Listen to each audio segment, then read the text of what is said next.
અહીંયા પણ એમને બહુ સારા પ્રમાણમાં ભક્તો સંતોને બધાને ખ્યાલ આવે એટલા માટે એમના ગુરુજીએ અહીંયા અમને ભેટ આપ્યો છે તમારી મારી સામે. તો ઘડી ભાગ એમને કે આટલી નાની ઉંમરની અંદર એમને આ ધર્મ ચલાવવા માટેનું બીડું ઝડપ્યું છે એ સામાન્ય વસ્તુ નથી. તો સદગુરુ કબીર સાહેબ કહે છે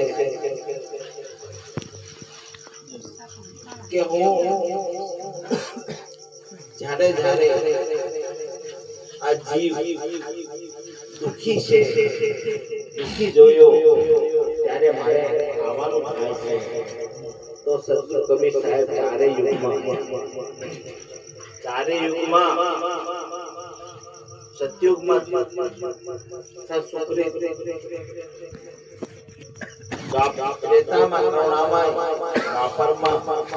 મુનિન્દ્ર